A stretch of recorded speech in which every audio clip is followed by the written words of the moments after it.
In 1914, the British Empire was the most powerful financial entity on the planet. The pound sterling was the world's reserve currency. The Bank of England was the beating heart of international trade.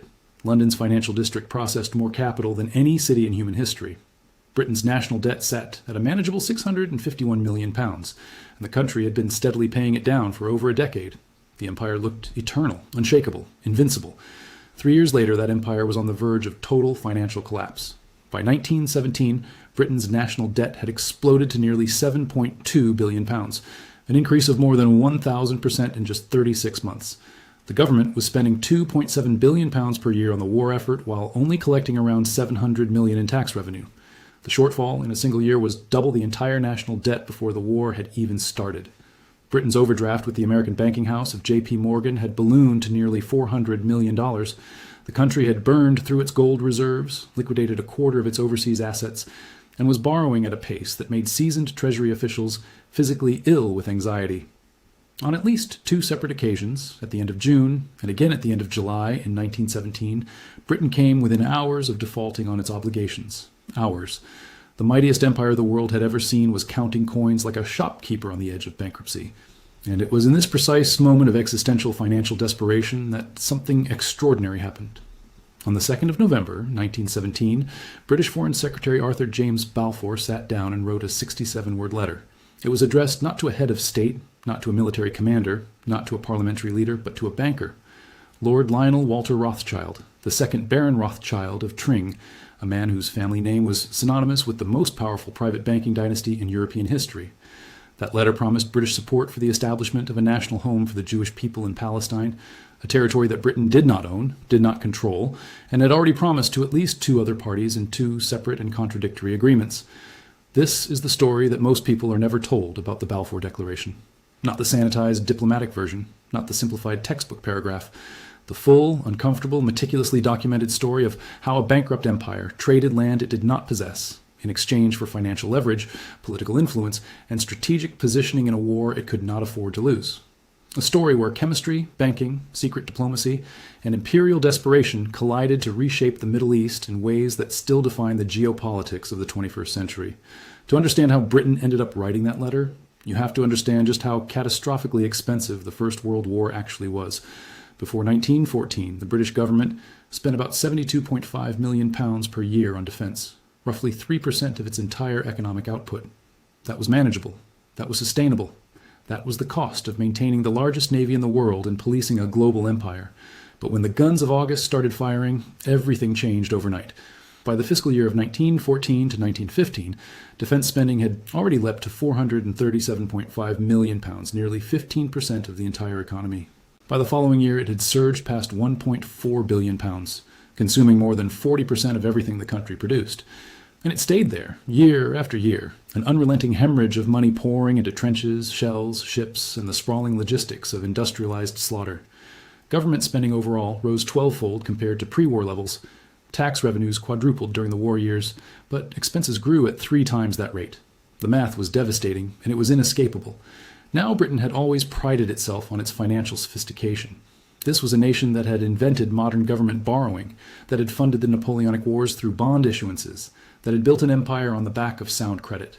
And so when the war began, the Treasury turned immediately to the tools it knew best. They would borrow. They would issue war loans. They would rally the patriotic spirit of the British public to fund the fight. But even that first attempt was a humiliation. The 1914 war loan aimed to raise £350 million. It fell catastrophically short, attracting less than a third of its target. The shortfall was so embarrassing that the Bank of England secretly plugged the gap with its own funds, registering the purchases individually under the names of the chief cashier and his deputy to hide the true origin of the money. John Maynard Keynes, one of the very few officials who knew what had happened, later described the concealment as a masterly manipulation. It was, in reality, a sign of just how fragile things already were, and the war had barely started. Subsequent war loans performed better, but only because they offered investors increasingly generous returns. The Mammoth War Loan of 1917 raised £2 billion, but it had to promise investors a hefty return of 5.4% to attract that capital. The government was not just borrowing money. It was borrowing money at increasingly expensive rates, creating a debt burden that would grow heavier with every passing month. And domestic borrowing alone was nowhere near enough. This is where America enters the picture and where the financial story starts to converge with the political one. You see, when the war began, the United States was officially neutral. President Woodrow Wilson had no intention of dragging his country into a European bloodbath, but neutrality did not mean indifference, especially not when there was money to be made.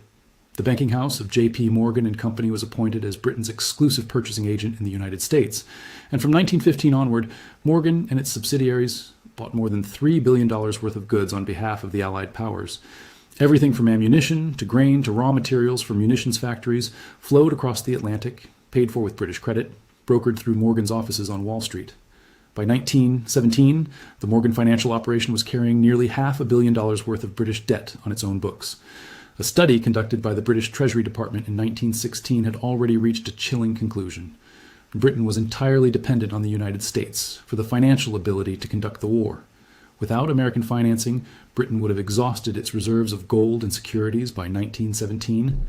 The historian Niall Ferguson, writing in his book The Pity of War, put it even more bluntly. He noted that by the beginning of 1917, J.P. Morgan was so committed to Britain that it was Morgan as much as Britain which was bailed out when America finally entered the war. The bank and the empire were locked together in a financial embrace that neither could afford to break. But in late 1916, something happened that nearly brought the entire arrangement crashing down. President Wilson, still pursuing his dream of mediating a negotiated peace, made a move to tighten the financial screws on the Allies. He pressured the Federal Reserve Board to issue a public warning to American investors about the creditworthiness of Allied short-term bonds. Morgan had been championing a plan to issue these treasury bills in the American market, and Wilson effectively torpedoed it. The message to Wall Street was unmistakable. The President of the United States was telling investors that lending more money to Britain and France might be a bad bet. The effect was immediate and devastating. Allied bond prices dropped, credit lines tightened, the overdraft at Morgan ballooned. And inside the corridors of Whitehall, senior officials began to realize that they were not just fighting Germany. They were fighting the clock. The money was running out, and the man who controlled the flow of American capital was using it as a weapon, not to help Britain, but to force Britain to the negotiating table on Wilson's terms. This was the financial landscape in which the Balfour Declaration was conceived, not in a moment of imperial confidence, but in a moment of imperial terror. Britain was burning through money faster than any nation in history. It owed staggering sums to American banks. Its own domestic borrowing was being sustained by increasingly desperate measures. And the one man who could keep the financial lifeline open, Woodrow Wilson, was threatening to cut the cord. So Britain did what desperate empires have always done throughout history. It started making promises, lots of them, to anyone who might help. The first promise was made to the Arabs. Between 1915 and 1916, Sir Henry McMahon, Britain's High Commissioner in Egypt, exchanged a series of letters with Hussein bin Ali, the Sharif of Mecca. The deal was straightforward in principle. If the Arabs launched a military revolt against the Ottoman Empire, which was allied with Germany, Britain would support the creation of an independent Arab state after the war. The boundaries of that promised state were deliberately left vague in certain areas, but the Arabs interpreted the correspondence as a clear commitment. Palestine was included in the territory they expected to govern. Hussein took the deal. He launched the Great Arab Revolt in June of 1916, and Arab forces began fighting and dying in the desert on the explicit understanding that their sacrifice would be rewarded with sovereignty. The second promise was made to France. In May of 1916, just weeks before the Arab Revolt began, British diplomat Mark Sykes and French diplomat François-Georges Picot concluded a secret agreement to divide the Ottoman Empire's Arab territories between their two empires. Under the Sykes-Picot agreement, France would get direct control over what is now Lebanon and coastal Syria, along with a sphere of influence over the Syrian interior. Britain would get direct control over what is now southern Iraq, along with a sphere of influence over the rest of Mesopotamia and Transjordan.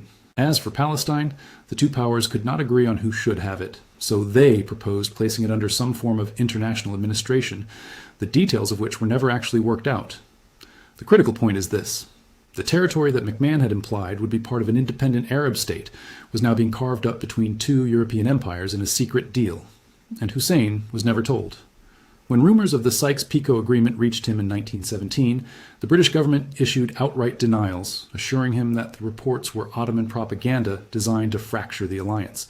So by mid-1916, Britain had already made two contradictory promises about the same piece of land. It had told the Arabs they could have it. It had told France they would share it. And the people who actually lived on that land, the Arab Palestinians, who constituted the overwhelming majority of the population, had not been consulted by anyone at any point. And then came the third promise, the one addressed to a banker. Now, to understand why the Balfour Declaration was written, and more importantly, why it was addressed to Lord Rothschild specifically, you need to understand the Rothschild family's deep and decades-long involvement with Palestine. This was not a sudden development. It was the culmination of a project that had been quietly building since the 1880s. Baron Edmund James de Rothschild, a member of the French branch of the banking dynasty, began funding Jewish settlements in Palestine in 1882. He was not initially a political Zionist in the mold of Theodor Herzl. His motivations were a complex mixture of philanthropy, religious sentiment, and a practical desire to provide refuge for Jewish communities facing persecution in Eastern Europe and Russia. But whatever his motivations, the scale of his investment was extraordinary. Edmund personally underwrote the establishment of some of the earliest Jewish agricultural colonies in Palestine, including Rishon LeZion, which translates to the first in Zion, as well as settlements named after his own parents. He funded the development of vineyards, citrus groves, silk production facilities, and industrial enterprises. He built roads, drainage systems, schools, and synagogues. He paid for the daily operating expenses of struggling colonies and sent agricultural experts from France to teach settlers how to farm in an unfamiliar climate. He visited Palestine personally in 1887 to inspect the progress, and he continued visiting at regular intervals until 1925, when he was 80 years old. By the time he was done, he had funded the reclamation of nearly 500,000 dunams of land and established close to 30 settlements.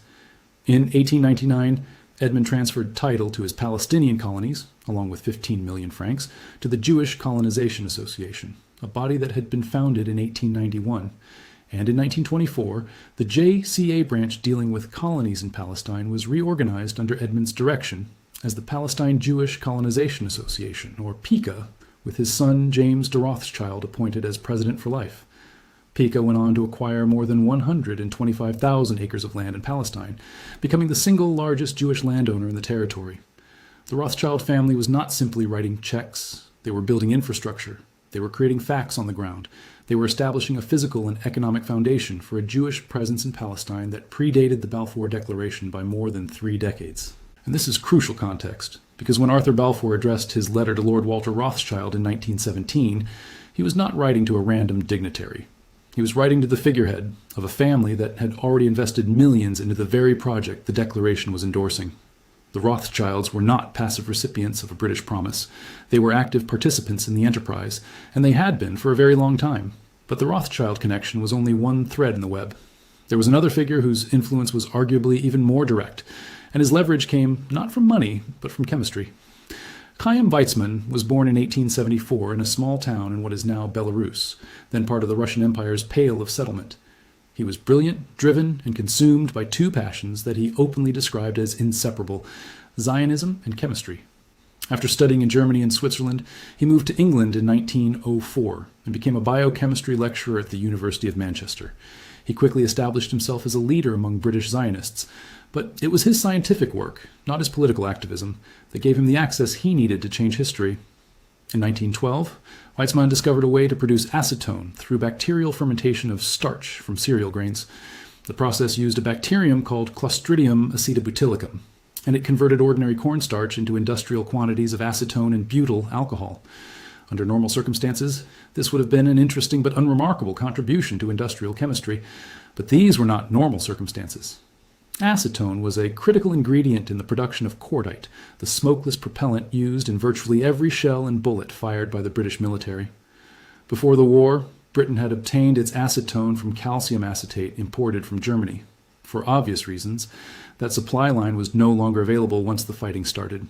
American supplies were limited, and the demand was staggering because between 1914 and 1918, the Royal Navy and the British Army fired 248 million shells. Winston Churchill, then First Lord of the Admiralty, recognized the importance of Weizmann's discovery immediately.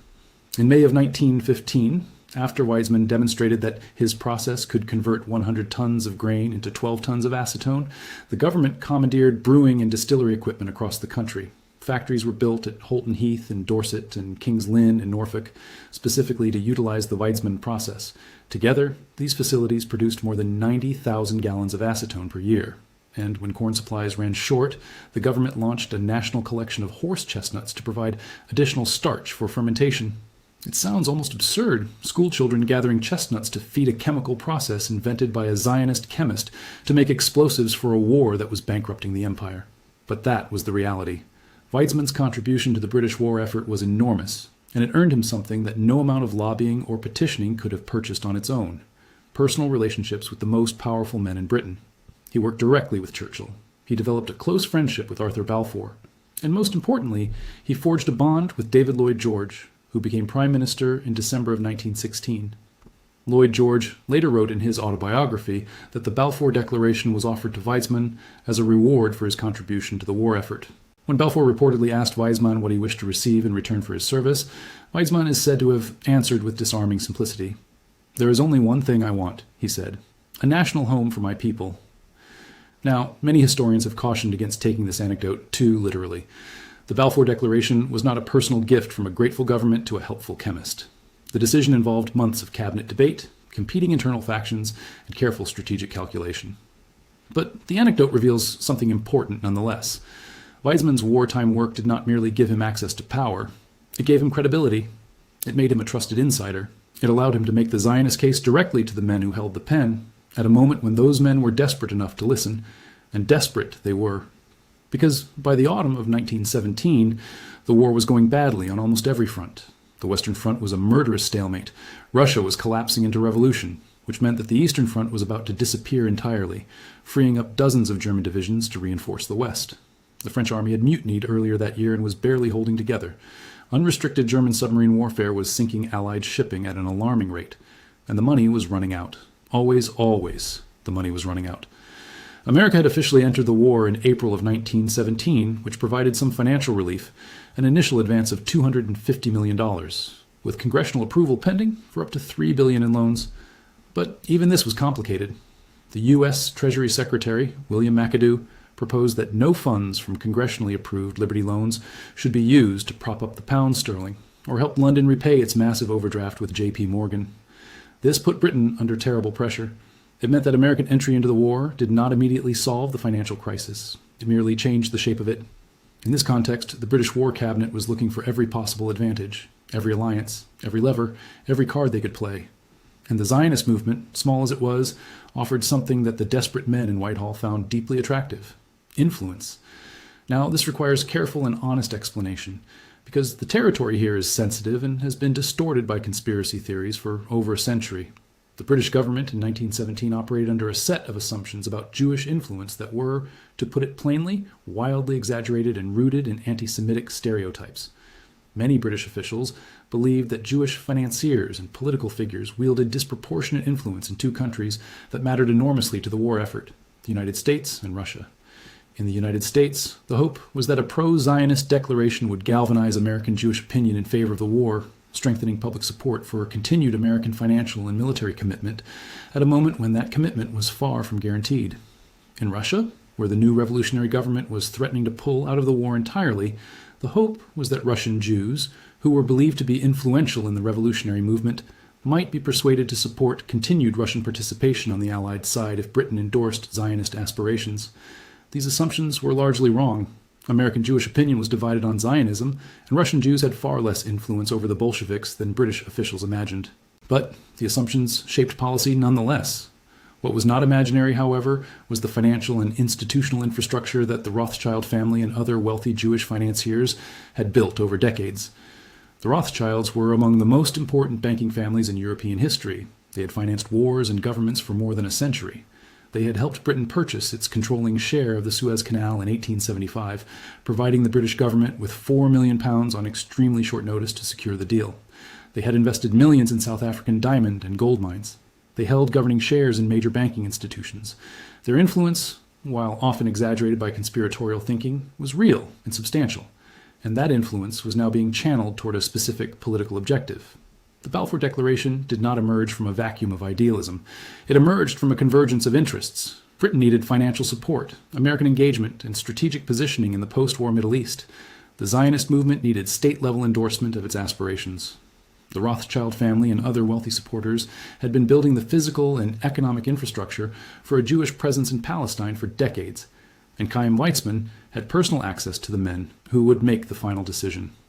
But there was also a brutally strategic dimension that had nothing to do with banking or chemistry. Britain wanted Palestine for itself. The Sykes-Picot Agreement had proposed placing Palestine under international administration, which effectively meant sharing it with France and possibly Russia. The British military establishment and Lloyd George personally found this unacceptable. Palestine sat adjacent to the Suez Canal, which was the single most important strategic waterway in the British Empire, the artery that connected London to India, to Australia, to the vast eastern dominions that generated so much of Britain's wealth. Whoever controlled Palestine would have significant influence over the security of the canal. By endorsing a Jewish national home in Palestine under British protection, the War Cabinet could argue that Palestine required a single administering power to manage the complex task of facilitating Jewish immigration while protecting the rights of the existing population. That single power would, of course, be Britain. The Balfour Declaration was, among other things, a tool for outmaneuvering France in the post-war scramble for Ottoman territory. It gave Britain a reason to claim Palestine unilaterally, dressed up in the language of humanitarian obligation. And so, on the 2nd of November 1917, the letter was sent. 67 words that would reshape the map of the Middle East forever. His Majesty's government, Balfour wrote, views with favor the establishment in Palestine of a national home for the Jewish people, and will use their best endeavors to facilitate the achievement of this object, it being clearly understood that nothing shall be done which may prejudice the civil and religious rights of existing non-Jewish communities in Palestine, or the rights and political status enjoyed by Jews in any other country. Notice the language. It promised a national home, not a state. It referenced the civil and religious rights of existing non-Jewish communities, but not their political or national rights. And it described the Arab Palestinians, who constituted roughly 90% of the population at the time, not by name, but as existing non-Jewish communities, defining the overwhelming majority of the land's inhabitants by what they were not, rather than by what they were. The declaration was received with euphoria by Zionist organizations around the world, and with shock and betrayal by Arab leaders who had fought alongside Britain on the understanding that they would receive independence, not subjugation, under a new arrangement designed to serve British imperial interests. Hussein bin Ali, who had launched the Arab Revolt based on promises that now appeared to have been written in disappearing ink, was devastated. His sons Faisal and Abdullah would spend the next decade trying to salvage what they could from the wreckage of British promises, and the British would spend the next 3 decades trying to manage the contradictions they had created. The aftermath played out almost exactly as the contradictions predicted it would. At the Paris Peace Conference in 1919, the Political Intelligence Department of the British Foreign Office produced an internal note stating plainly that Britain was committed by McMahon's letter to the Sheriff in 1915 to including Palestine within the boundaries of Arab independence. Lord Curzon, who was about to succeed Balfour at the Foreign Office, confirmed at a private meeting in 1918 that Britain had given Hussein the assurance that Palestine should be Arab and independent. And yet, when an Arab delegation traveled to London in 1921 and referenced that very commitment, Winston Churchill, then the colonial secretary, was reported to have replied with a single word: never. 3 promises. 3 incompatible destinations for the same piece of land, and none of the people who actually lived on that land had been consulted at any point in the process. The McMahon-Hussein correspondence said Palestine would be part of an independent Arab polity. The Sykes-Picot Agreement said it would fall under international administration. The Balfour Declaration said it would become a national home for the Jewish people. Each of these commitments was made by Britain. Each was made during the same narrow window of 25 months between October of 1915 and November of 1917, and each was driven in whole or in part by the desperate need to secure allies, financing, and strategic advantages in a war that was bleeding the empire dry. What followed was 3 decades of British administration in Palestine under a League of Nations mandate that was explicitly designed to implement the Balfour Declaration. Jewish immigration increased dramatically. Land purchases accelerated. The physical infrastructure that Edmund de Rothschild and Pica had begun building in the 1880s expanded rapidly under the protection of British military and administrative authority. And Arab Palestinians, watching their demographic and territorial position erode year by year, grew increasingly desperate and angry. Protests, strikes, and eventually armed revolts broke out repeatedly throughout the 1920s and 1930s. The 1929 Palestine riots were particularly violent, and Pica itself stepped in afterward to help rehabilitate agricultural colonies that had been damaged. The 1930 Hope Simpson Report, an official British commission, observed that lands acquired by the Jewish National Fund and managed by entities like Pica were held as inalienable Jewish property, effectively barring Arab occupation or employment. The report specifically noted PSA concessions of approximately 39,000 dunams and warned that mandates for exclusive Jewish labor in Zionist enterprises were contributing to the displacement of Arab tenant farmers. By the late 1930s, the contradictions had become completely unmanageable. Arab Revolt, Jewish paramilitary activity, British soldiers caught in the middle of a conflict that their own government had engineered. And throughout it all, the financial logic that had produced the Balfour Declaration in the first place continued to operate. Palestine's strategic value was defined by its proximity to the Suez Canal, which was the lifeline of an empire that was now even more heavily indebted than it had been during the war. The canal had been secured in part with Rothschild money back in 1875. The territory surrounding it was being administered under a mandate that had been secured in part with a letter written to a Rothschild in 1917. The threads of banking, empire, and territory were woven together so tightly that separating them was, and arguably still is, impossible. Britain eventually washed its hands of the whole mess in 1947, handing the problem to the newly created United Nations. The following year, the State of Israel was declared. And the wars that followed, wars that continue to shape geopolitics in the 21st century, can all be traced back, at least in part, to that moment of financial desperation in 1917, when a bankrupt empire decided to trade a land it did not own for leverage it desperately needed.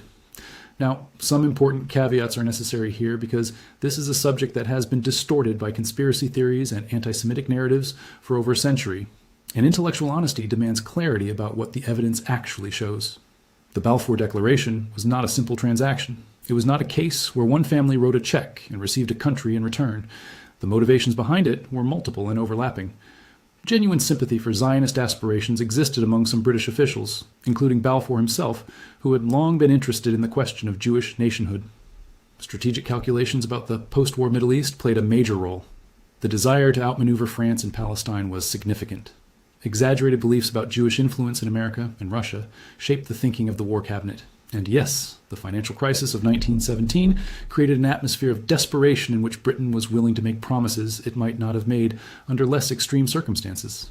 The point is not that the Balfour Declaration was purchased with a wire transfer. The point is that it cannot be understood outside the context of Britain's financial collapse during the First World War. The empire was hemorrhaging money at an unprecedented rate. It was dependent on American banking houses for its survival. It had already spent or pledged its gold reserves, its overseas investments, and its domestic savings.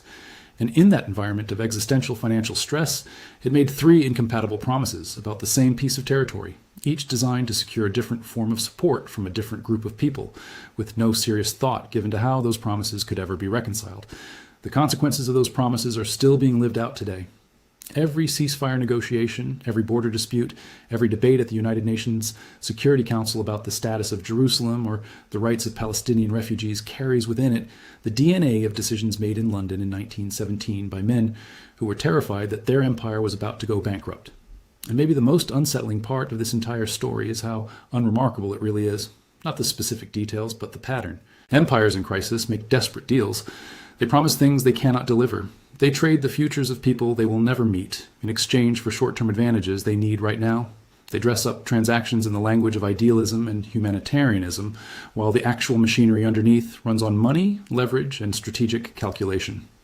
This pattern did not begin with the Balfour Declaration, and it certainly did not end with it. But what makes the Balfour Declaration uniquely consequential is the scale and duration of its impact. Most imperial promises, once the empire collapses, fade into historical footnotes. The promises made about Palestine did not fade, they metastasized. They created a conflict that has outlasted the empire, that started it by more than 7 decades and shows no sign of resolution. A 67-word letter written by a desperate government to a banking dynasty, addressed to a territory it did not own, promising rights to people who did not live there over the heads of those who did.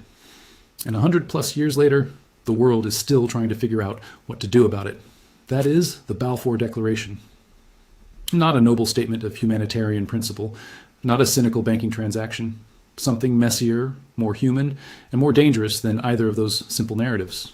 A product of financial desperation, strategic ambition, personal relationships, imperial arrogance, and the cold calculation that when an empire is drowning in debt, every asset is for sale, even if it belongs to someone else. If this story changed how you think about the forces that shape our world, make sure you subscribe and hit the bell so you do not miss what is coming next. There are more stories like this one, stories where the real power sits not in parliaments or palaces, but in ledgers and lending agreements. And if you know someone who needs to hear this, share it. I will see you in the next one.